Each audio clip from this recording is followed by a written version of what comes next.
Welcome to the Higher Level Podcast. We're back again. So tonight you've got myself and James Doolan on. We're on to chat about a few things. I think first of all, obviously, Calum Murrie after his time out over in Bellator Dublin, went out there and it was a really good grappling exchange. What was your thoughts on Calum's performance? Yeah, I enjoyed the fight. I think he's getting a fair bit of attention just because of the nature of the fight. It was two good grapplers right out of the gate going at it, kind of exchanging submissions and stuff. Calum got a couple nasty spots and technically he was rushing a wee bit, which he was jumping on a submission, losing it. The other kid was jumping in, which I wasn't that keen on, but it was entertaining to watch. And the submission at the end was nice. That type of fight suits Calum. That's exactly his style of fight. It's just a fast, scrambly jiu-jitsu exchanges. He got quite a bit of attention as well. Eddie Bravo was retweeting about the fight, and all the 10th Planet guys were kind of talking about it. It was a really good fight, and obviously, because Calum said himself at one point he wasn't sure if he was going to be back, and then he got that hunger back again. So it was good to see him in there and putting on a good performance. He's had a lot going on. He broke his arm, obviously, get rushed. Went to UFC in Africa pretty much off the back of the success that Danny had there. And straight away they've chucked him in with Boyd Allen, who's one of the better fighters over there. He's just turned pro boxer and stuff. He'd had a really close fight with Danny, and Danny eventually beat him, but he's got much more experience than Calum, so he kind of lost that, and then he went away and got a win over a guy, a wrestler kid called Bofa, pretty impressive, who was a good fighter. And then they've chucked him in with Cabeza, the champion at the weight, who's I think he's still at 12-1 or something. Danny was the only guy to beat him, so they've chucked him in at the deep end in terms of the opponents over there. The Cabeza fight, he suffered a really bad break in his arm, round 2. Finished the 25 minutes, had to come home. He said he's got a metal pin in his arm, like the whole length of his forearm. So usually with fighters, once they start when they're used to being so active and having training as an outlet, when they get those type of injuries, it can bring on with like almost spates of depression and stuff like that. It's a hard thing for these guys to deal with, and then it was affecting his livelihood as well. He's a joiner of trade, so he was struggling with working with tools and stuff. And it taken a bit longer than we'd anticipated to heal up. So he was kind of out of the gym for the best part of a year, and he had some personal stuff going on then as well, which obviously doesn't help to the physical stuff. Had got back in the gym, couldn't grapple, was getting hit in the arm and it was sore, so took a wee bit more time out, and then came back in and had been like, I want to fight, so I started kind of looking for fights for him. Once we actually got the Bellator fight match, he was meant to fight on top. We changed it to Bellator when the offer came in. He actually broke his foot and his toe. So he fought there with like a sore foot. But he just kind of done what he had to do, really. But thankfully the fight's turned out. He's ended up grappling right out the gate. We hadn't anticipated that. We're actually going to move a bit and box a wee bit. And he showed off his grappling kind of credentials. He's a black belt in 10 Planet Jiu-Jitsu and a purple belt in normal Brazilian Jiu-Jitsu. Yeah, and it's went good. Obviously, there was a couple of spots, like you were saying, in the fight. Out the two, it looked like the armbar. I'm assuming that would be the one that was the worrying one for you. It was actually, Calum's got a funny neck. Like he's very, very hard to choke. He's been in chokes and fights before with guys. A couple of amateur fights. He was actually in triangles for the entire round, and he's quite happy to sit in them and know that guys are burning their legs out. He's got a freaky neck. I've only actually seen him. He never even tapped it, but I've seen him getting choked unconscious at the old gym with Stevie Macintosh once. But normally he's so hard to finish with chokes. I wasn't that worried with him in the choke. He actually put himself in that trying to set up for a dash. And the kid stuffed his head into the reverse triangle, so I knew he was fine there. But if you watch the kids tried like a pressing arm lock where he pulls on the elbow. That was the one I was more worried about because that was his sore arm. And he's kind of gutted it out and stuff. The second arm lock when he Calum went for the Kimura and ran around the guy's head wasn't that big an issue, but it was the wee sneaky pressing arm lock, which you don't really see a lot of in MMA, but that was the one that was more of a concern at the time. Ultimately, good night for Calum, and I guess situation now is just it's just wait for Bellator. Hopefully to get him on a deal. They were impressed. Like it couldn't have went any better, really. And you don't get submission fights like that too often in MMA. Usually it can be quite one-sided or stuff like that. But it was an entertaining fight. It's got the attention of a lot of the kind of jiu-jitsu community as well and stuff like that. So I spoke to Jude later on, and they're pretty much just saying they'll be in touch at some point. So we'll see what happens. So now we have on the phones, just after a massive win in Bellator Dublin, we're going to go to Chris Duncan.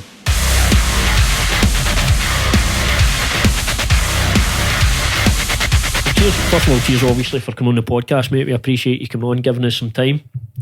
No problem, mate. Anytime, you know that. So we're on to chat to you. You just come off another big win and impressive performance, and Dublin seems to be working well for you at the moment. Another good victory out there. How have you had a chance to look back in the fight? Yeah, I have. I'm always a little bit critical of myself sometimes, but I thought I could have done better in a couple of aspects of the game. But all in all, I was pretty pleased with my performance. I was 6 months since my last fight, so I'm kind of maybe the stiffness and that from me and how I got going was maybe to do with that. I don't know, but I'm just looking for a quick turnaround, and then I'm injury free. I've got a sore shin and a sore thumb, so that's about it. So that's the least of my worries. I just got to keep battling on. So I just got to rest my shin and rest my thumb, and we'll be good to go for the next one. And that's it, like you were saying there, injury free. So you right back into training and back at it then. Oh, I definitely, mate. I was back in the gym on Tuesday, getting back, and so it's like, it never stops, So I lose a lot of strength because of my weight cut and stuff like that. So get right back to the gym, get nice and strong, get back to moving and getting loose again, And then this is the time to actually get better. When you're in camp, you've got a lot of things in your mind. You've got your opponent, you've got your diet, you've got all these things. Now is for the time that I actually feel I get better, So there's no point taking your foot off the gas just yet. I just want to get in and get going again, And is that a conversation you have with Bellator yourself, or do you leave that to management just to let them know, look, I'm good after that one? Do you give them a time frame when you're ready to go again, or? Well, I said to my manager I'm good to go for London if they want me to, and he's like, spoke to the matchmaker and stuff like that, and he said, well, we're kind of full at the moment, but there's three lightweights on the card, so 3 fights, and he says we'll give you a call if that happens. So that gives me a little bit of an incentive for me to stay nice and trim and get ready to make that weight again, either at 155 or at 160 like it was the last show. How did that feel with the going to the 160 and not having to cut that extra pounds? Oh mate, fucking nightmare. Like, you don't even realise. See that last 5 pounds, man, that's fucking a nightmare, because you kind of need to do that last 5 pounds in the camp, especially because I cut quite a bit of weight. Mate, even just like being able to like talk to my girlfriend in that the last week was, without being a miserable bastard, So that extra £5 you get to play with produces a less money Chris Duncan then? Pretty much. Just money at the best of times, but that was definitely a big saviour, But like I'm like, if it came to it, and then they put in that extra weight class, I reckon I'm still a 70 kilo guy. Like, I'm not a massive lightweight compared to some of the guys that I've trained with. So definitely 70's my weight, So if it was like they done I know 165 is available for promotions if they want to do it. I'm correct in saying that, but even that, you would still have to go to that 155. I think so. Like it is difficult and it is hard, but it's not like killing me. You know what I mean? It's not like putting massive strain on my body. I know my body kind of inside and out now. I've done the weight cut a few times, so I just need to. I know my numbers and I know where I should be. So like that 70 kilos is bang on. You're still performing at that weight as well, do this? There's no kind of indicators to suggest you would need to move up. You're still undefeated and getting better. Aye. Yeah, definitely. Once I start cutting too much weight and then I either a gas or whatever, that would definitely be like an incentive to move up, because I know the weight cut does involve a lot of strain in the body, and that can pay dividends in the fight, Yeah. Well, whatever you're doing, it's working now because you're winning, and you're winning impressively. Definitely, man. I know you said you were a wee bit critical of yourself, but obviously, James, you were out in Dublin as well. What did you make of Chris's performance? I thought it was excellent. I caught his fight. Calum was on one before, so I caught it on the monitor. I think when the guy came out and hit the takedown and Chris bounced straight back up, he knew he was in for a long night. I was really impressed with your finishing, like with just picking your shots and no crowding the range and stuff, which is the sign of a good professional. His shot selection was excellent. He didn't, I think they mentioned it in the commentary actually, you didn't punch yourself into a clinch or let him off the hook. You just kept him right on the chopping board, man, took him to bits. Yeah, I felt in the first round I was trying to melt him, and then when I went into my corner, my coach was just like, let's get a wee bit of wrestling to start off because he seems to be getting tired, and then I want you to touch him. He says, it doesn't matter if you go into the third round, he says, just touch him, and then keep your distance, and then when you're ready, just start, when you feel him wilting, just then put the pressure on, so that's where I felt good. I felt at the very start the fight, because I'd not been in there, I was amped up, and I get myself in a bad place before I go out, so I was just ready to take his head off at the start, and that probably slowed down the finish. Yeah, I saw you'd say, I'm sure I saw you in an interview, you'd said you'd seen obviously Calum Murrie go out there and getting a win, you'd seen another Scotsman getting a win in the card. Does that put a wee bit of pep into your step as well, going into your fight? Oh, fuck aye, definitely, man. It was brilliant, like I was obviously up at James's every Sunday at that gym, getting some great sparring rounds in, and I seen Calum getting in, and Calum has been injured for a wee while, and I knew he was a wee bit down in the dumps about his arm and that, and it was just good to see him in the gym and that, and happy and sparring again and doing well, so seeing Scottish guys do well, and people in my home country going over to their home country in Dublin and stealing the show was just fantastic. Do you know what I mean? I think the other thing with that takeaway with that weekend as well is you obviously see Ross Houston signing, and hopefully Calum will be signed soon enough too. You're starting to see a nice wee Scottish presence here, which kind of leads you to believe that Glasgow card is becoming more and more a possibility. Definitely, man, definitely. That's probably one of my dreams, is to fight in the SSE, in front of a home crowd. I just think that like the Scottish are starting to build. It's taken us a long time, but we're getting there. We've been sitting in the back burners for a wee bit, and like Stevie Ray and stuff like that, setting a massive standard, the skill level and stuff like that in the UFC. It's been fantastic. It's just paving the way for us young guys to come through. Yeah, I mean, if you look at sort of three promotions now, obviously you've got Bellator, UFC and Cage Warriors. There's a good Scottish presence in all of them. Obviously you've got Stevie, Danny, Paul and Joanne. Then the guys down in Cage Warriors are doing pretty well, and then you guys in Bellator now all seem to be doing really good as well. So it's definitely good. It's good for the sport in our small nation. Yeah, definitely. We're sneaking through, because you think about like New Zealand and Australia and stuff like that. It's such a massive country, and they've got these like in America, they've got this massive population. So obviously the numbers are going to be a little bit like higher, with the amount of athletes that come through. So we are a wee country of Scotland, so it's just taking us a wee bit longer to break the top, and we're just pushing through now, and it's going to be, everybody's going to start noticing us now, and we're going to get our home show just like Dublin and put on a massive performance. Yeah, I think it's definitely something that's got to be on the cards. I mean, do you see Bellator Glasgow happening, James? I think it will happen. I think the signing of Ross, and then you forget Roberts there as well. Oh yeah, that's right.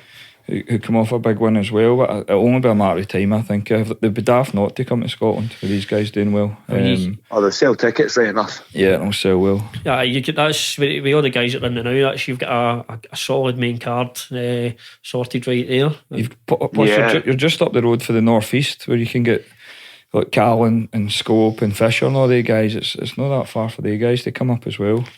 No, definitely not. I think when it's done right in Glasgow and it's promoted right and the right guys are on there, the Scottish people do turn out. We've seen that in the past. Oh, I definitely, man. Like, you know what it's like. We countries like Scotland and Ireland and all that, you know, they bring a certain buzz to the show. I remember the first ever MMA event I went in the UFC was actually Stevie Ray's fight against Paul Felder, and see the goosebumps I got from that crowd, mate. That's just like unbelievable, you know. And I remember sitting at home watching Robert Whiteford fighting on UFC Glasgow as well, and like I'm sitting at home and I'd only just started MMA, and like the actual goosebumps from that, it just made me want to do it even more. Do you know what I mean? So these guys are paving the way for us to fight in the SAC Hydro, and I just can't wait to do it myself and follow in their footsteps. Yeah, you've obviously got to fight in Dublin twice. The Irish crowds are very good as well. What was it like that second time again, walking out to that cage? Last time was very, very. Like, I'm always kind of nervous and always kind of scared because it's just what comes with the territory. But see, when I was weighing in on that, and I was like walking about the hotel, and people were talking to me, man, I felt like I was meant to be there. You know, like it felt like my job, and I was like, I was there to kind of put on a statement, and my guy pulled out and all that sort of carry on. You know, that plays in your mind a wee bit, but like when I stood across him at the weigh-ins and that, like I just felt like I was meant to be there. You know, I felt unbeatable. Like, see, when I stand in front of him, I was like saying stuff to myself, you know, like getting myself psyched up for it. You know, like I felt unbeatable right in front of him. You know, I was looking him dead in the eyes, and I was just unstoppable at that point. So I feel that now that I've been signed to Bellator, it's just going to be stepping stone after stepping stone, and I'm really grateful that they've signed me. You know.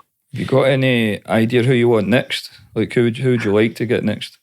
Well, there's loads of people on that roster, but do you know what? There's somebody I'm not too keen on. You know, the way he kind of carries himself is Kiefer Crosby. I just don't think that was the one. The TV, I think the TV company mentioned that one. Yeah, I was actually up the stairs on my phone, and he's put up a picture of him like with a handful of cash and all in his hand. Man, that really just be your own person. Did you see his fight? It was guff. A lot of people thought he lost. Yeah, well, I wasn't too keen on it, man. That boy hit him in the body, and he, like, if that was me, man, and he winced like that, he would have been on his back. Do you know what I mean? So I think he's got a lot of hype behind him, so it'd be a good scalp for me to take, and I'll welcome him in the 155. It's a good fight for you, I think, man. Yeah, definitely. Because I mean, when you're talking about pictures with money and stuff like that, because it's a stark contrast to you, because obviously you done a post-fight interview after it with Katie Hunter, and you could see how much it meant to you in that, getting that fight and being with a promotion like Bellator, because there is that financial aspect to fighting as well, which is a very difficult side that fans might not see. How much has that changed things for you, just getting on with a big promotion that you can actually make some money? Oh yeah, well it's like it sounds a bit weird, you know, like I'm not fighting for the money, but the money does help. And like I was travelling through to John Cullen's place at the D unit, and he said, just it's going to be so good for you, man, when you get all this money. And I didn't think about it until that time, until he mentioned it. I was like, I'm not really fighting for this money. Do you know what I mean? I'm fighting for the glory of it, you know. And to be like, I've been turning up to work for the last 5 years. I've been doing this 6 years now, but maybe turning up to work for 5 years and not getting paid, and then all of a sudden you just get your 5 year wage in one fucking pay, you know. And it just was a lot of relief, you know, because I was living week to week, paying my paying my medical bills through my credit card, and fucking training like fuck so I could win this fight, you know. So it was just a massive relief, and there was a lot riding on it personally and mentally for me, you know. Yeah, I mean, just this one last thing from me. I think when you're speaking about that side of it's you end up having worries out with your training and stuff like that. So when that side of it's all settled and you're making money for your career, and you don't need to worry about the finances so much, I'm assuming you can put a wee bit more into your training as well. Yeah, well, the same amount of training was going in because I've dedicated my life to this now. Like, I made a decision in 2014 to really go for this, and I didn't really have a choice to be bad at this. Do you know what I mean? I just decided, this is going to be it. So there was no choice for me to be shit. So I put in 100% effort, and the sacrifice that came off the back of that was money. So I'm not a big thing about material things and that. So I just wanted to be good and fight at the highest level. And this promotion's been the first one to snoop me up. Well, it certainly seems to be paying off for you, Chris. And listen, we won't keep you on too much longer.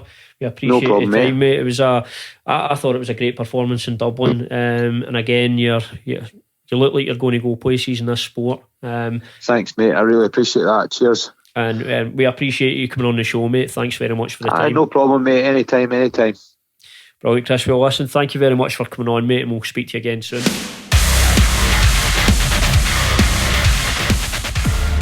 So that takes us, obviously, on top was just Saturday there. You had 3 guys out on top. So we had Mark Ewen, James Bond, a fight that's been sort of been dangling for a wee while, but it's not happened due to different things. Yep. And then you'd obviously Kier Harvie, and then obviously, like you say, Stevie Mop. So 3 for 3 out the guys. What was your assessment on all their performances? I think we start with probably the fight most folk were looking forward to, the Mark and James one. That fight pretty much went how I anticipated. We knew James is dangerous. He's dangerous quick first round. If you look at his record, he gets a lot of quick finishes. He's also like that in submission grappling and jiu-jitsu competitions. So we knew he was going to pretty much start fast. Mark took a round off in round 1. If you've seen the fight, he doesn't do much in round 1. He's just sussing him out, but he's so intelligent. He's got him sussed getting into the second round with a wee conversation in the corner. He made a couple of adjustments and it got the finish. But we knew he was going to throw some heavy strikes. He'd plant his feet. He doesn't set them up. He can hit pretty hard, so you can't really be getting hit with him. We knew he would try some kind of not flashy, but jump. He'd either try a flying armbar or a flying triangle. He's good at them as well, and he tried it against the cage, and Mark stuffed it. He actually got Mark's back at one point with his arm trapped. I don't know if he noticed the arm was trapped, but Mark just kind of put his neck to the other side and kept the chin in and defended with one hand. I think he knew there was about 15 seconds left, but it pretty much round 1 was how we kind of knew it was going to go. The adjustments we made in round 2 was Mark was going to switch on and come forward, and James had been throwing kicks with no setups in round 1, pretty heavy. So basically told Mark, as soon as he goes to kick, throw your left hand right down the middle. His head's on the centre line, there's no setup, and his head's centred, and he's through it and it's dropped him, and he's done what he should do. He's come down on top in a half guard, just controlled posture and position. He's shut down. James was trying to come up on the underhook and stuff again, which is all the right stuff. Mark's just shut it down and controlled it and hit him. He's actually really similar to, if you used to remember Graham Turner's fights back in the day, that was his thing with hitting guys when he was on top of them. So Mark was hitting hard, like he's naturally quite a heavy hitter, so that helped. And then as James was trying to come up on the underhook, his head's off the mat, so every time Mark's punching him in the head, his head's bouncing off the mat as well, which is getting that extra. Usually what an MMA coach will tell you to do is to keep your head on the mat, so you're not getting like that double dunt. It's like you keep your head in the mat and you get your underhook, and then you wrist control, and then you bring your head up. But he was sitting up into these strikes, and some of them were proper heavy. It maybe could have been stopped a wee bit quicker. But again, the fight went pretty much how we anticipated. Mark showed some new stuff. That was his 10th amateur win. I think if you know what you're looking at, you can see him taking that first round off and just assessing stuff.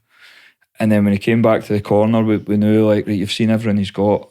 Now it's time for us to start taking over. So it was smart on his part, and he prepared for that. So it went well. James will learn for that, I'm sure, and come back better. So he is a very dangerous kid, him, and he's athletic and whatever else at the weight.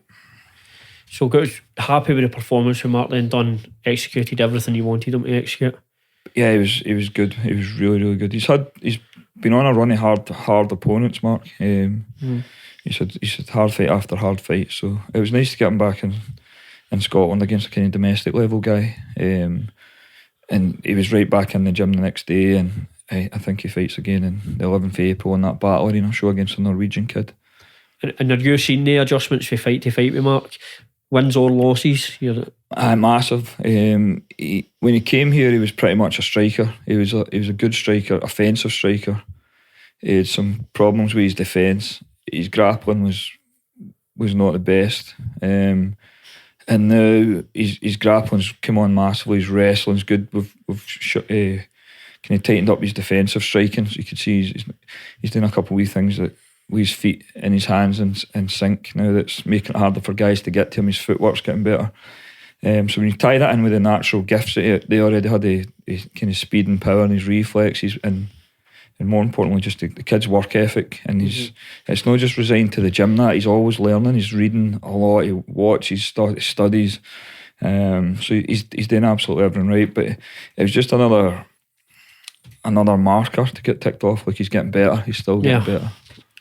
And obviously Kier Harvie, who went pro, so he was back in there. Kier seems to be, it looks like he's taking his time with everything, and he, like we've said about Kier in the past, he's very cerebral about everything. Yeah. What's your assessment on Kier's performance? He was the most impressive at the free for me, to be honest. It was his third pro fight. He's still young, Kier, you forget how young he is. Yeah. He took on a guy, he was 2-0 going into it, and the guy he was fighting was 5 and 6. He was also moving up a weight class. He's been fighting at bantamweight as an amateur in his first 2 pro fights, so he's coming up to featherweight. He's filling out a wee bit, and the opponent, I can't remember the kid's name, but the French guy we get sent was actually meant to be the guy for Calum, and then when we switched, Stevie went up and took this Roop guy, and Kier's ended up with this guy. Right. The Roop guy was reckoned he could make featherweight but was struggling, so he ended up at 72 fighting Stevie. But so Kier's went in first time at featherweight against a guy who's much more experienced. I couldn't find a lot of footage on this guy, some stuff for like 2015, so it was hard to get a read on how he's going to be 5 years later. I spoke to a couple of coaches, one who'd seen him fight in Sweden quite a bit, and was saying that the guy's record doesn't do him justice. He's better than a 5 and 6 fighter. He'd been winning more than losing in this time as well. And a French guy I spoke to pretty much said the same thing. Like, he started as a bit of a knockout puncher, this guy, but he's added grappling. He's representing, or he was managed anyway, by Team Pythagoras, which is Frederick and Emmanuel Fernandez, who were some of the first jiu-jitsu black belts in France. So he was coming for a good team, the kid, and he was well skilled. And Kier was excellent against him. Like, he's came out and he took Kier down. I think Kier's maybe overextended with a jab. He took him down with a low level double, really fast, technical. Kier's done what he should do, just closed the guard, controlled the posture, eventually got a sweep, took his back, and stopped him with strikes. So that was the fight I was worried about. If you asked me before it, like, who you worried about, it would have been, I wouldn't obviously say that to Kier at the time, but it was just with the experience difference and the weight class. Normally when you're matching, you don't want to give away too many, you want it to be as close as possible. So we were getting away experience and the weight there, and he handled it well. I think the weight cut went pretty well for him. He looked good. He looked comfortable. He's so composed. Him, like we're saying about him, he's always thinking and stuff, but he's super composed. I think his amateur kind of experience helps with that and stuff. I think that's the thing with Kier. You do forget how young he is because he's been about quite a while. He also, a lot of time you think he's like Mark's, because the two of them almost come as a package a wee bit, but you always kind of think him as like Mark's big brother or something, like, instead of just like his mate who's, they're similar ages. It's always like he's done a lot of pad work and coaching with Mark and stuff like that, so you forget he's still just a kid, and that he's 3-0 now. And this guy was good. This guy was decent, so it was all encouraging. And with regards to Kier, weight classes moving forward, do you see him sticking around at feather, or do you see him going back down to bantamweight? Because obviously, even if you look at featherweights around, there's some pretty big featherweight safeties. Well, we've got Danny in here who's like 6 foot at feather and can walk about at 78 and stuff. But I think Kier will fill out. I think he's still growing, obviously, but his style suits his body shape. He's developing a game now. Like, he never had this before. He had a bunch of ideas before, and he was good in certain spots, but he's proper developing a style of fighting now, tailored towards his physical attributes, and also his personality. So I think he enjoyed the featherweight fight. I think he didn't like it. Means he's not killing himself with the weight. He can just keep going, and he's a tough kid to put away. So if we keep improving his skill set and stuff like that, I think he'll be at featherweight. Unless he maybe gets an offer which would see him getting paid a wee bit more, he'd entertain dropping down. But it couldn't have went any better as a featherweight debut for him against a good international guy. So until we see anything that suggests that he's not going to hang at featherweight, then I think he'll be happy to stay there. So it's just continue at featherweight now while things are going well for him and he's feeling good at the weight. Get back in the gym and get better. He's still, obviously he's different. I mean, we compare him with Mark, but Mark's 15 amateur fights now and he's got a couple more lined up. Whereas Kier had already had his first pro fight before he came here. So managing a pro guy and an amateur guy is completely different. Obviously when you turn pro, your record's wiped. So Kier can just get back in the gym, take some bits and pieces for that fight and address it, and just keep pushing on with this kind of process of winning that he's had for the last 2 fights. That's it. And last up, obviously, it was main event was Stevie Mop. Stevie's a bit of a tough go at recent times, obviously with injuries and stuff like that. Yeah. So I mean, for you, was it just good to get Stevie back in there, get him in there competing and fighting? Aye, pretty much. It was just the injuries and that, again, what we were saying with Calum earlier, they mess with you. They can mess with you mentally and stuff. And Stevie's aware that he's got a timeline now where he's going to have to hit these targets and goals and stuff as soon as possible before he gets too old. He'll obviously be wanting to think about getting settling down and getting married and having kids eventually and stuff. So it was good that he performed well.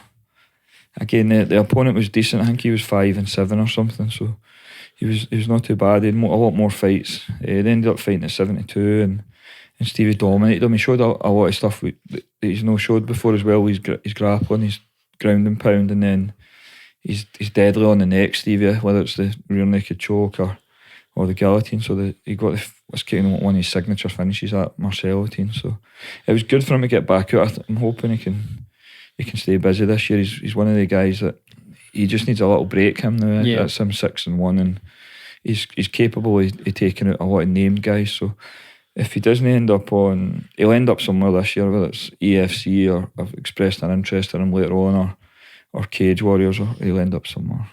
Aye, so for Stevie, it's just about try to make up for the lost time and keep busy, keep in there. Yep. And obviously keep going the record, because that's what, I mean, ultimately that's what's going to get the big promotions interested. Yep, I think if On Top Day's on again this year, he'll maybe pick up the title there, or he'll fight there. But he wants on big shows now. He doesn't want to be it was good for him getting out there because of the time off and stuff, but he wants to be on he wants to be in arenas and stuff now. I think I've spoke to Stevie in the past, and he's kind of said that obviously things On Top and that are great, but he feels like he's now at the point where he needs to move out of the regional scene, especially when you're seeing some guys going to like Bellator, for example, and they're 2-0 and stuff like that, just because they're in a certain city or whatever. So he can do some damage in it in these divisions easy. He's a really good fighter. He's the guy, if you ask any of the guys in our gym who's the worst round, it's always his name that comes up. Aye. It's sometimes with fighting as well, but it's just, you just get that bit of bad luck. It's just bad timing with it, because obviously there's been things here in the past like Bellator and Newcastle and that, and then he was offered a fight on that, and he had the hand injury, a recurring hand injury, so he had the EFC offered him a decent contract before, and the hand had blown again, and then they lost their backers. So stuff will work out how they're meant to for him, I'm pretty sure. And I think On Top are potentially looking at June. Yeah. So I saw a post up there. So that he'll want something before that, I'd imagine. But he can fluctuate between if need be. So with Stevie, is there a sort of number of fights, body willing, that is it sort of looking to try and get maybe 4 fights in this year? I think he would want to do 4. I think we keep him in shape and then it comes up short notice. This year it'll happen like what happened with Bellator the last time. It was 2 weeks, but his hand was absolutely mashed. If it had been like Calum with the foot, he could have maybe went ahead with it, but it was like it was his power hand. So he couldn't close his hand to grapple, and he definitely couldn't bounce it off anybody's head. So if he can get 4 in this year, that'll be a productive year for him. And hand wise with Stevie, the issues seem to be okay at the moment. And aye, he's changed a couple of things up. I think some new style hand wraps with the foam, and he's changed his gloves and stuff. A lot of guys don't think about stuff like that. They buy a pair of gloves and they're using the same gloves 10 years later, and there's a bunch of other guys who just don't bother wrapping their hands and stuff like that. Whereas you need to take care of them. Aye, well that's it. There's part of your tools of the trade, isn't it? Aye.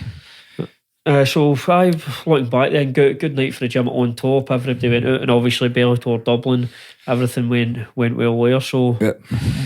Happy couple of weeks then. It's pretty much a good month. We'd Kinley out 2 weeks before as well. So it was decent. It's setting us up nice for next month. We're doing the Cage Warriors with Luke.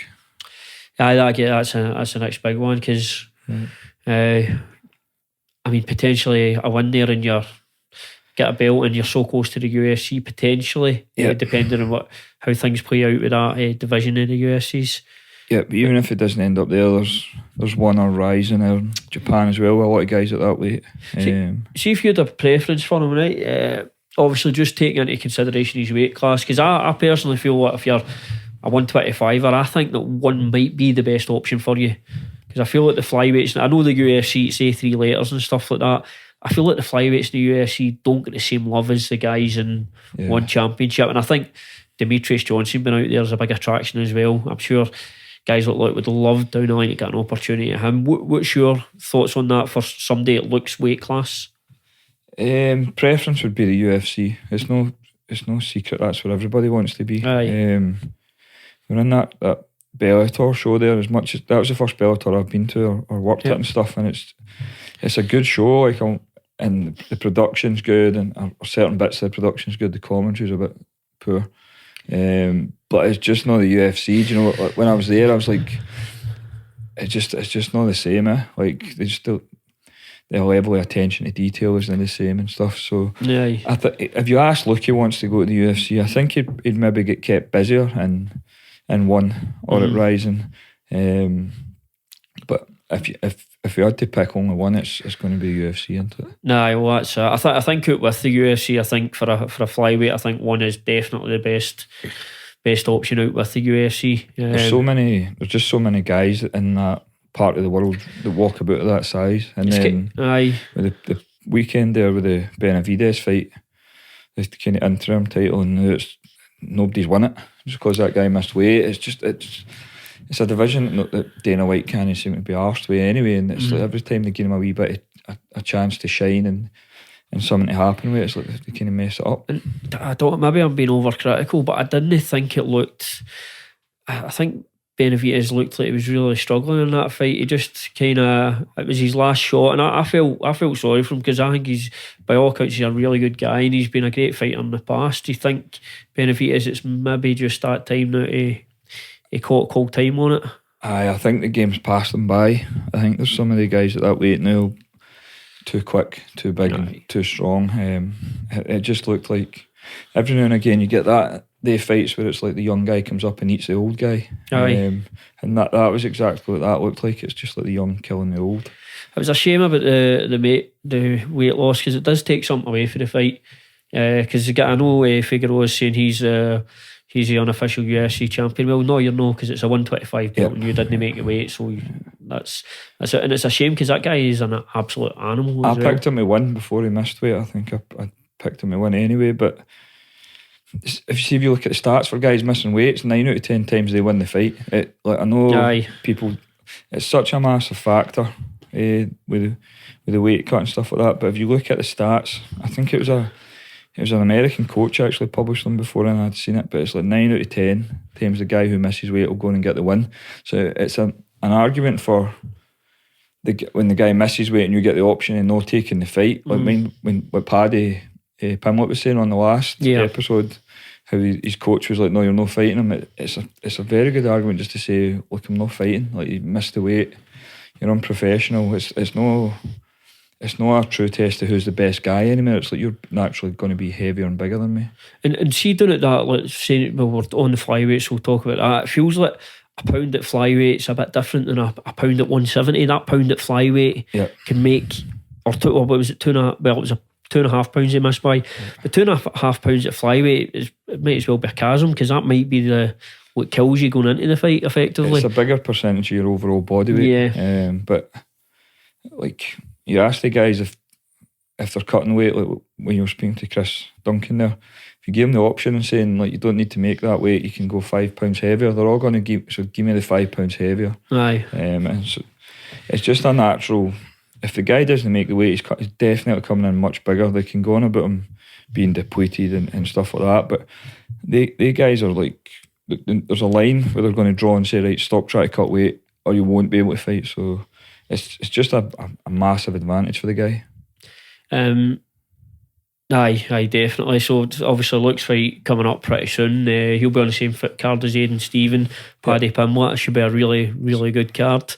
One other thing that's been happening recently in the world of MMA I want to pick your brain about is Diego Sanchez and his one-man corner. Can't recall the guy's name.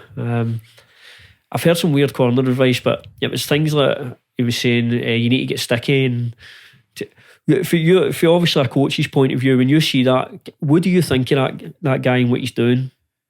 If it was just what he's kind of verbalising there, like there's some fighters you do work with kind of verbal cues. Like we went through a stage where if we wanted Calum Murrie to get a takedown, we'd shout, put him in the van, right? So, the Bundy reference. And he'd nail the takedown. Like that was his cue, like this is getting close on the feet, put him in the van. But this guy, and there's some other coaches do stuff like that, but this guy's just found his way into Diego Sanchez's life somehow, and it's very similar to that Edmund Tarvarian guy with Rousey. Like you're like, what the fuck is this guy talking about? But I think everyone I've seen or heard about this guy he's like some kind of mad con man life coach. He's been preaching on about making your life longer and all this mad stuff, and he refused to give interviews and was trying to get people to go to his website and stuff like that. And if you click on it, it's like a self-defense website that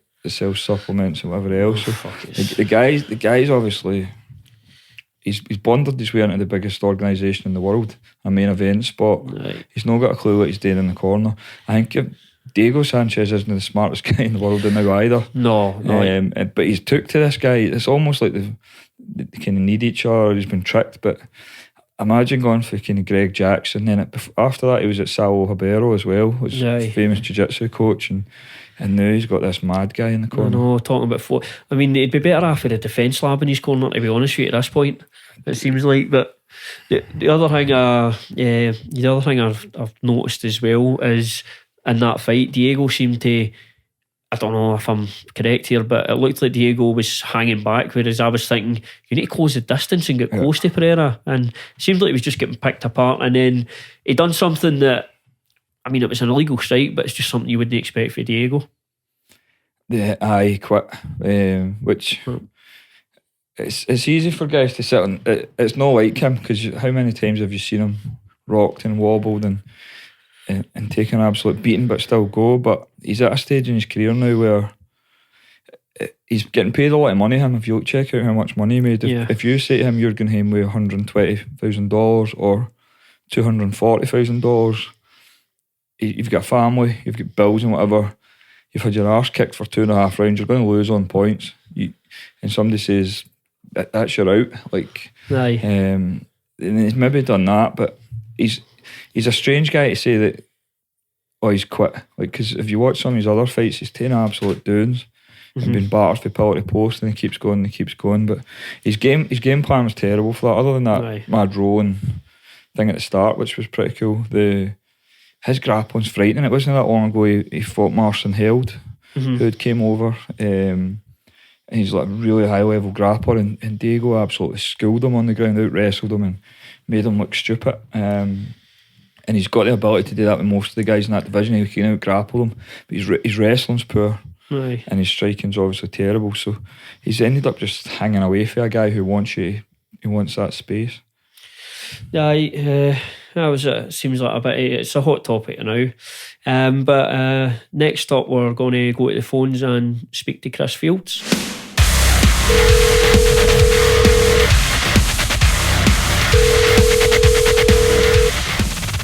So listen, thanks very much for coming on the podcast, mate. We appreciate your time. We know you're a busy man these days, a lot going on. So we appreciate a few minutes from you.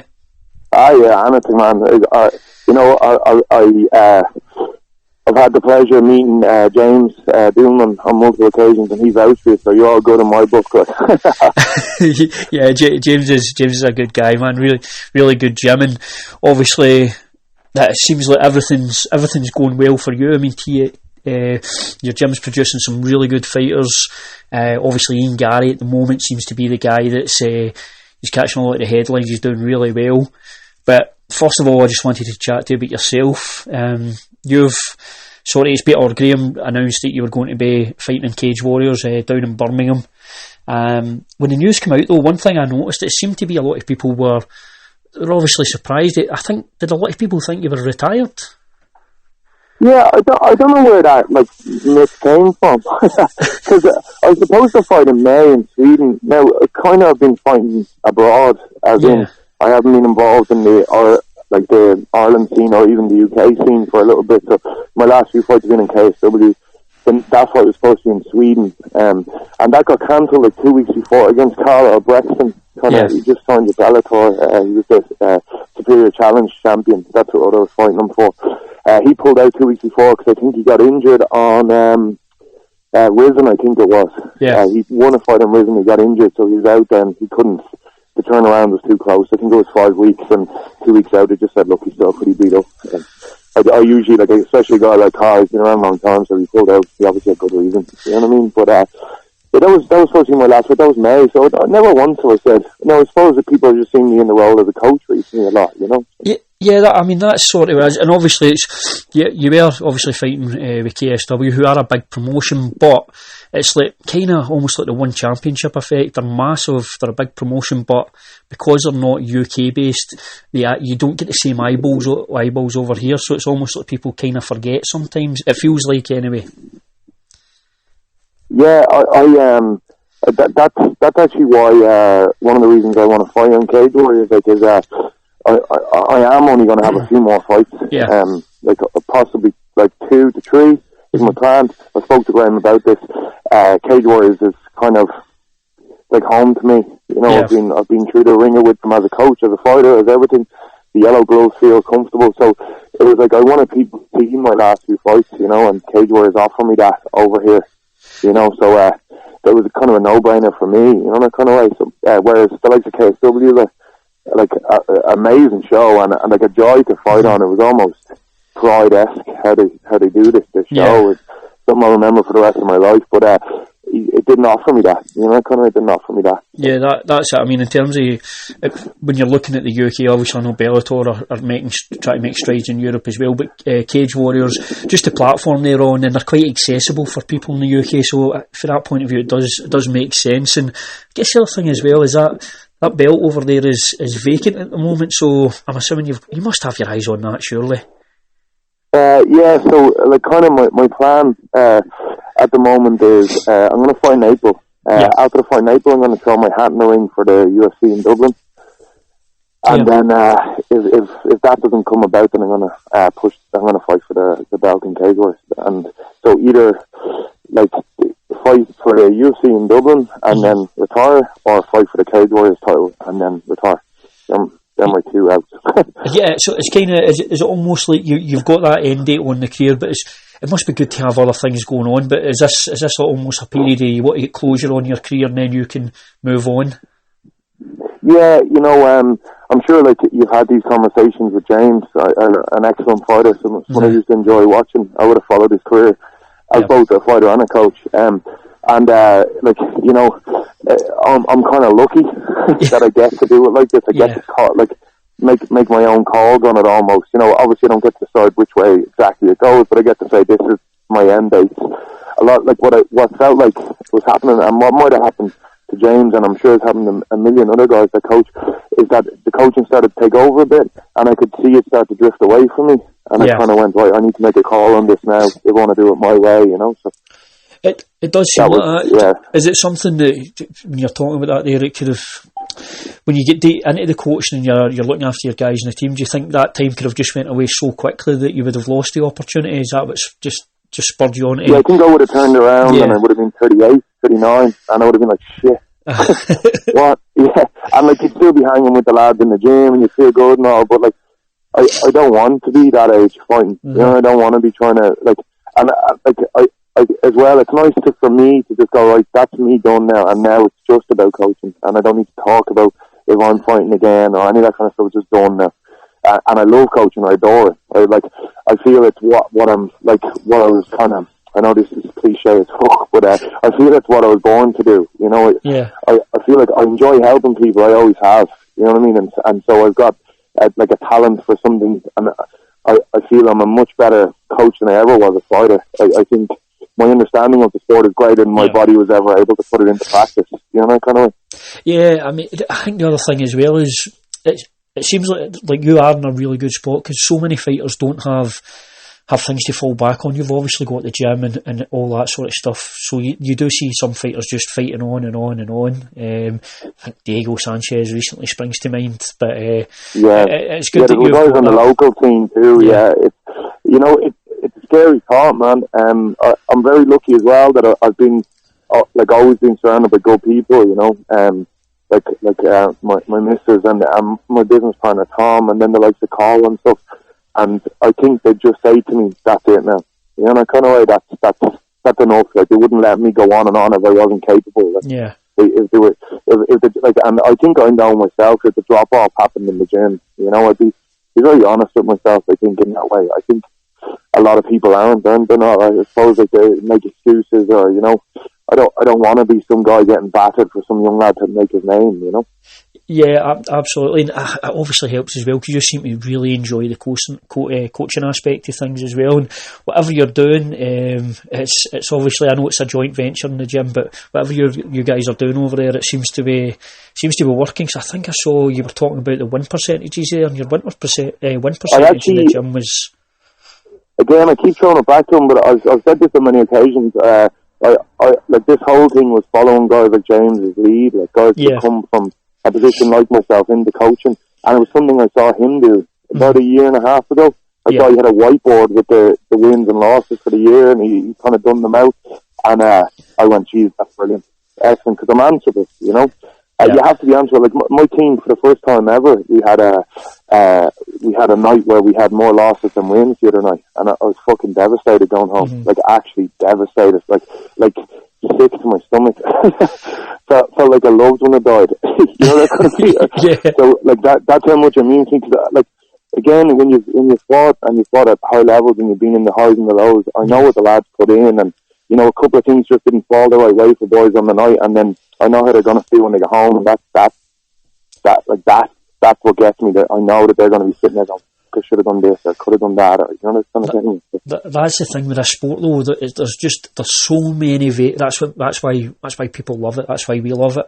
There's so many variables in MMA that there's just. That's why being an undefeated fighter in MMA is extremely difficult. There's so many variables, and I guess you're instilling in the guys about how much a learning experience it is as well at this point in their careers.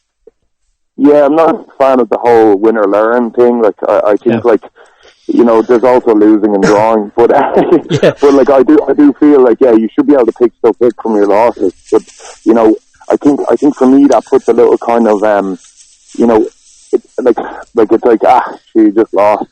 I know what losing feels like. It's fucking miserable, man. Right.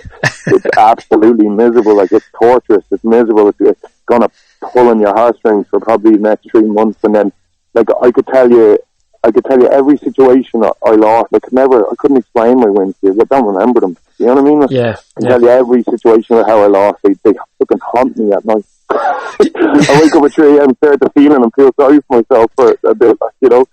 So I do, but I suppose it's good that I get it. I get how the lads are feeling. I get how they're gonna feel, you know, and I get how much it means to them. So, from my perspective, like, that's what forced me to work my ass off as a coach, because I get how much it means.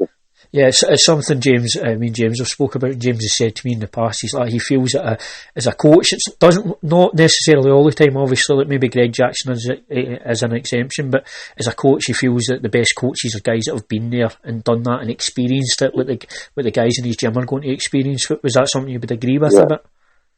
Yeah, 100%. Yeah, I just think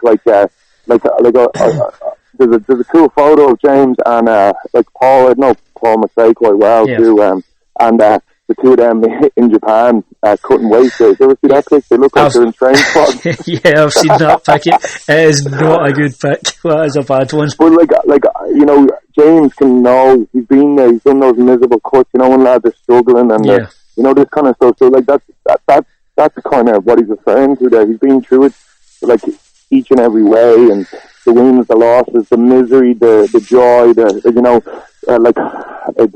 stuff getting in the way, fighting injured, that kind of way. So it'd be very difficult for me to say to someone like, look, if you want to go ahead with the fight, you can. If I've never done that, and they're like, well, did you ever fight with a fucking broken hand, you prick? Yeah, did you ever? Where if you've been in it, you can go, look, man, I've been in your situation, and it's a miserable situation, but I've been there and I push you, and I know you can too, or whatever, So yeah, and one thing I did, I know James was wanting to ask you as well, so I'll give you what James was curious about. He was wondering how it's going to be for you, obviously coaching the guys, and obviously when the guys get fights come up. I know that's probably why you've maybe went with the Birmingham card, because it's where you'll be free and won't be cornering any of the guys that are fighting.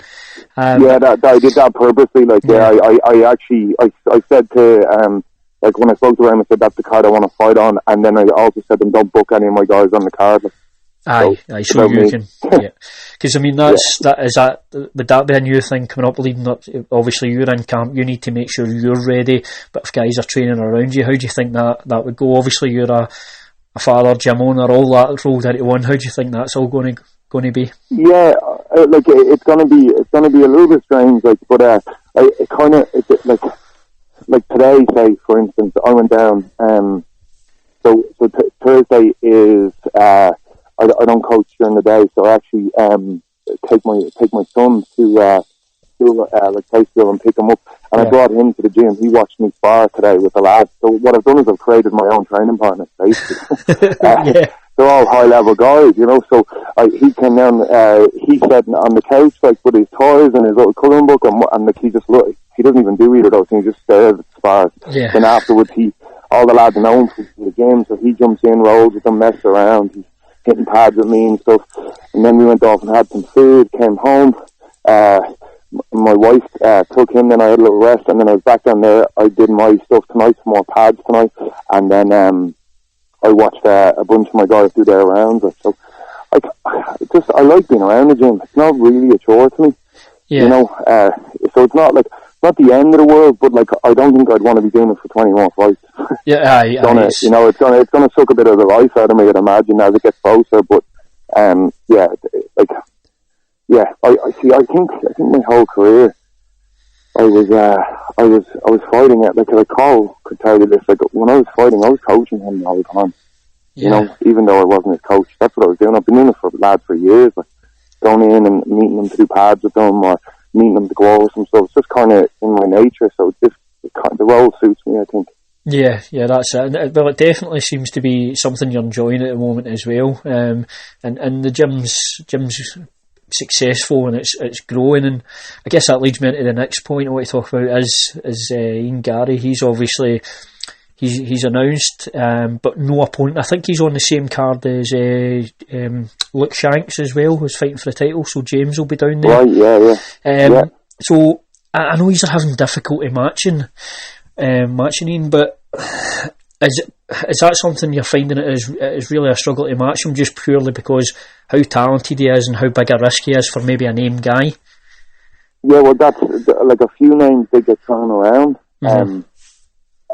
And they were experienced guys, and we said yes, and they said no. Mm-hmm. I don't know how James does things. Doesn't seem to be an issue in his gym anyway. I don't know if he has any kind of way he is with the lads that are just sound guys. But I'm not a big fan of my guys talking shit on social media, especially about other fighters. I just feel it reflects badly on my gym. So I've never, like, that's why nothing was said about it. You know, it's not like, we're not the type of gym to go, these pussies won't take it, you know, this kind of shit. So, but there have been some names, and we said yes, and they didn't, and they'd be very experienced guys, like very well-known experienced guys, which surprised me a little bit. But then it doesn't at the other side, because it's a huge risk, and a little bit of them was probably going, why is the promoter asking me to fight this kid? Yeah, that's one of the sides I looked at it from. I thought, right, it must be frustrating not to be getting the fights, especially against experienced guys, but that experienced guy may be sitting there looking at going, this guy's far too dangerous, and the upside might be for them is not massive. But I guess that's when it gets tricky. But Cage Warriors have got great matchmakers. That's what I mean. You're lucky to have Ian Dean there. He's got probably, in my opinion, probably the best in the business, you know? So, if anyone's going to be able to sort it, Dean. Well, that's it. I mean, he's fine. He's one of the best in the business. How the UFC haven't snapped him up yet, I do not know. Especially with Joe Silva. I wonder if there was an offer made. I've always wondered that. I don't think Ian would like to go. I think he's a creature of habit, and he probably enjoys what he has. And he goes to the shows. He knows everyone. He thought like I'd have a very kind of personal relationship with Ian. You know, I would have known him a long, long time. Kind of grew up together a little bit. You know, so But I guess so I think he likes what he likes. You know, I don't know if he's been a mad. I'd actually wonder that. I wonder if there was ever a conversation had. Yeah, it's one of those ones. I always thought to myself, maybe I looks over there and thinks the things I could do at the UFC with the talent pool over there. But if you're happy where you are, why? I mean, if you're happy and you're set, that's the thing. Why go somewhere and potentially not be? I guess. Yeah, you know what? I'm gonna be over there this weekend with James Webb, so I'm gonna ask Ian that exact question, and I'll message him and let you know if he was ever approached. I definitely know. We'll know tomorrow. We'll have our answer tomorrow. One thing when we were talking about the trash talking there, with regards to James Doolan's gym, that is, it's not a massive thing over there. You don't see it, and I think these days we trash talk. Especially because, I mean, let's be honest, Conor was the king of that, and he is the best of it. And sometimes everybody else just looks like a poor version, almost like a knockoff of him. So I think sometimes I mean, personally myself, I'm not a massive fan of the trash talk side of things. I prefer guys get in there and just put on fantastic fights. So, but with James's gym, it's not big. I'd be the same, you know. I think as well, it's just added pressure. Like Conor's obviously amazing at that, but he's also amazing at dealing with the pressure it brings. Better than most humans I can imagine. You know, he's phenomenal at it. So, like most guys, they'd actually add so much pressure to themselves to start to crumble under it. You know, they're ruining their own. Ruining it on themselves. That's it. You see guys forcing it these days. One other thing I wanted to just quickly before I let you go. Obviously, I know you've got the Cage Warriors, and I totally understand. But you've seen the things that's happening in Bellator in terms. I just want to get your thoughts on Bellator, some of the matchmaking and the structure over there. What's your thoughts on what's happening with Bellator Europe? Yeah, I don't really know. I felt like it was going to be a huge thing for the scene when it came. That never kind of came into fruition, you know.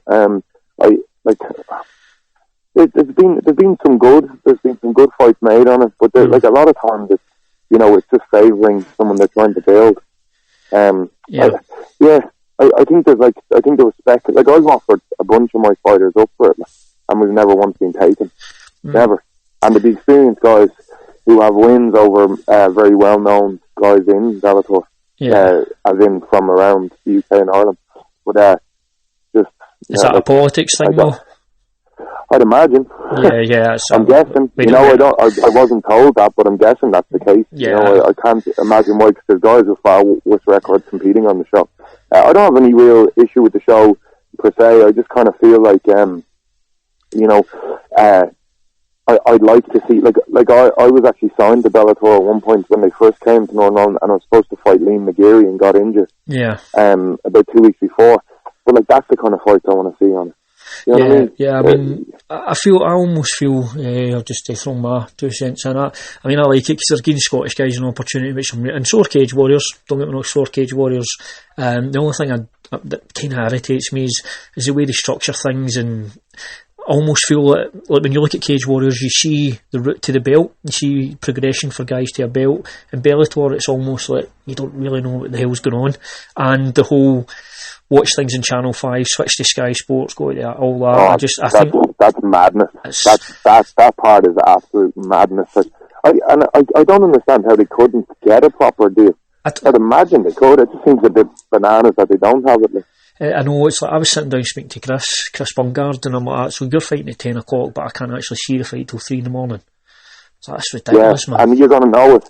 You're going to know the result, and depending on how the fight went, you're probably not going to tune in there. Well, that's exactly. I knew the result. I mean, Chris have a class of friends, so I still tuned in. But, he's a cool guy, Chris. Yeah, obviously. Every time I've had the pleasure of meeting him anyway, he's been a cool guy too, you know.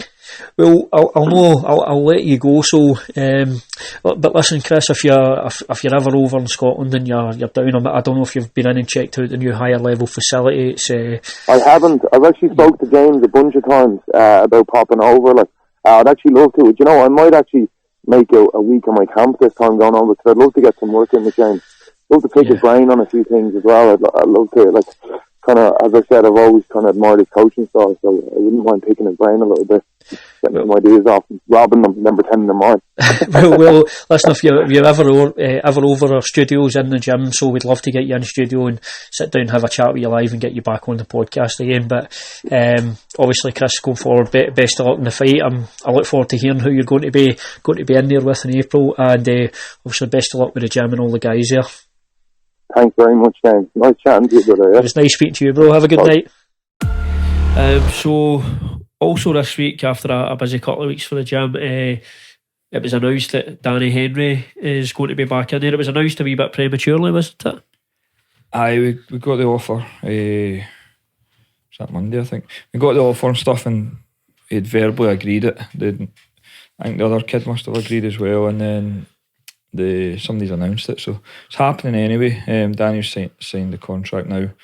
He's applied for his visa and stuff, so I think it's 7 weeks. We're away in Nebraska, which looks boring as shit. It might even be more boring than Moncton. So we're there, and he's fighting a guy called Pierre Barrett, who came through Dana White's Contender. I think it's a boy for Boston, for Mark Delagrotti's gym.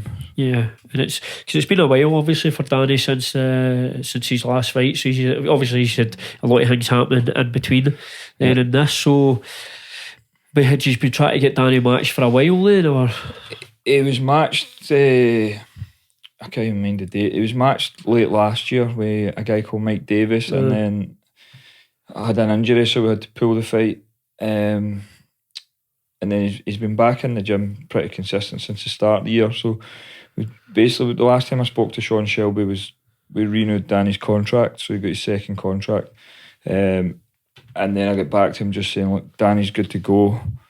At which point Sean said, that's Danny back in the rotation. So I think the way he works it is just get a list of fighters. I need to match him, blah, blah, blah, and then it must get to Danny's name.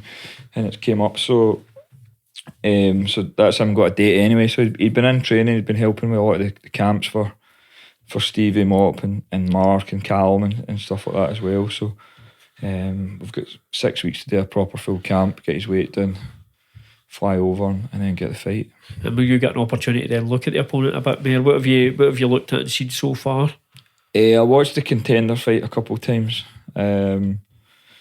Some of his other stuff I've watched, but I try not to watch too much yet, because the kid's not fought a wee well as well. Aye. So I'm expecting him to be better. He's had that Contender fight and got UFC contract, so if he's smart, he'd have been away hammering it in the gym and adding stuff to his game. So we're not really going to expect too much from him in terms of what he's done in previous fights. He'll have some stuff. He's still going to be a southpaw. He's still going to favour certain pressures and certain combinations and strikes. He'll still have certain fakes. He'll resort to wrestling, and he'll wrestle in a particular kind of fashion and stuff like that. But I'd imagine he's going to have added to his game. With the coaches he's got a good team. And the same Danny's done the same as well. So if if you go back and look at Danny's last couple, or even if you look at the 3 fights he's had in the UFC, you're going to get a different kind of variation or version of him in this one. So it's kind of the same thing then for like Danny since the last time we've seen him. It's just about the new wrinkles he's had in his game. Yeah, he's had some injuries and stuff, but he's been in fight camp with other guys pretty much the whole time when he's not been injured. So he's been replicating other guys when we've had to bring people in, and he's picked up wee bits that actually maybe we wouldn't have added to his game before. So his game has progressed again. His striking's got better, his wrestling and his jiu-jitsu's got better. He's got more strong, physically stronger and better athletically. So it should be a good fight. I think it's coming at a good time for him as well. He's had a break. He's had some time with his son, and he's been kind of desperate to get back in there. Yeah, I said that as the other thing. It's having a kid. See when fighters go away and they have a kid, and do you ever see a change in them? Because it's like they've got something else they're fighting for as well. Do you ever see a change in them when they're back in the gym after having a kid? I was speaking to somebody about this the other day actually. I can't remember who it was. It might have been Craig Macintosh actually we were talking about it. I can remember fighting. I'd been fighting since I was about 16, 17, kickboxing and Thai boxing, and then into MMA. And I think Rory was. I was 28 when my first son was born. And up until then, all that I cared about was these fights. I was going through uni and working and stuff, but all I cared about was the fights, and I was going into them with this. It's kind of like a kill or be killed mentality. I was wanting to hurt people. I was so scared of getting hurt. I was like, I need to get them first. I need to hurt them, and because it was such a priority in my life, it was life or death. It sounds daft, but it was. And then as soon as my first son was born, it was like my priorities all shifted.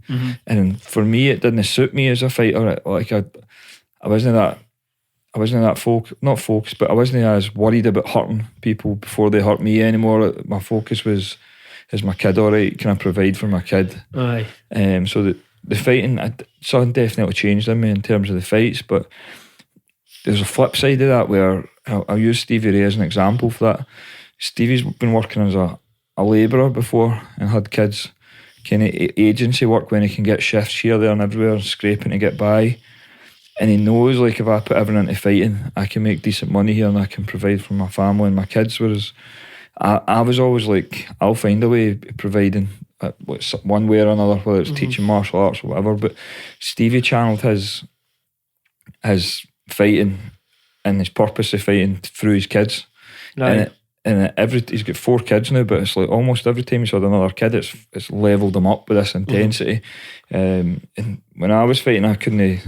On the day of the fight, I wouldn't want to be run about Rory at all. I didn't want to. I'd speak to him in the morning and say I'll phone you after. And even though he was still a wee baby, but with Stevie, the last thing he does in the changing room is he looks at pictures of his kids. It's like screensaver, and there's actually been a couple of fights I've went out and I've took a picture of him with his kids, and I've had it on my phone thinking, if we're 2 rounds done here and I need to fucking get a message through to him, I'm going to put my phone in my pocket in between round 2 and 3 and be like, you need to remember what the fuck you're doing here and what the consequences of not going here is. You need to go, this has to happen now, blah blah blah. And thankfully I've never had to use it, but I know that's how we get to him. I know that's how we push his buttons. But the first fight I done with him, I was looking at his picture of his wee boy Lyle, and I was like, I don't know if he should be doing that, because I never done it. But then something switched on him when he was looking at it, put his phone away, and it was like everybody just stayed away from him. He's like in the corner fucking pacing about, and he went out. It was at Bama against Dale Hardiman,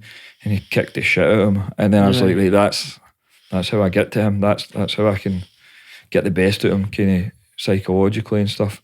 And I've done that ever since. Like, I make sure he's talking about his kids on the day, the fights and stuff. If you watch a lot of his fights, you'll see I've missed my son's birthday, I've missed my daughter's birthday. And he brings it up, and it's always the first thing after the fight. He's like, can't wait to get him to see his blah blah blah. So it's, that's what he's using for his fuel. Yep. That's what he's. And I think Danny will be the same.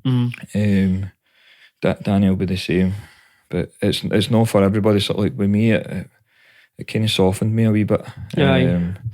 So it was more like Stevie was like, right, all the chips are in now, whereas you maybe weren't. You were putting some in, but keep some back. That's pretty much it, man. It's just trying to find what the best way to get across to guys as a coach anyway. Like you need to find the right way to push their buttons and get the best out of them. But that's how I do it with Stevie.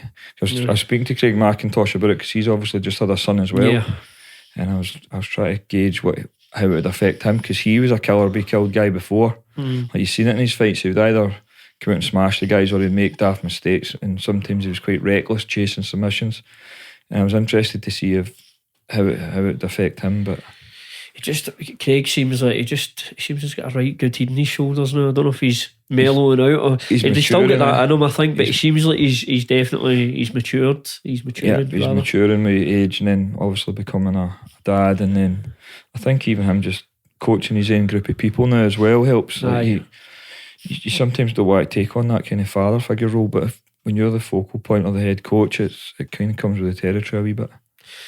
Yeah, well, so Danny Hendry back in after that while out. So again, it's just it's always all go at the gym, isn't it? Aye, so Cage Warriors World Title this month, then UFC Nebraska the following month. We've got other fights run about all over the place. There's a lot of big shows happening, not necessarily in Scotland, but round about Scotland. So you never know when you get a phone call for one of the other guys. So I guess it's just like you're saying with Stevie Mop, just keep him fit and keep him ready in case he gets that call up. Aye, the opportunities will always come. That's it.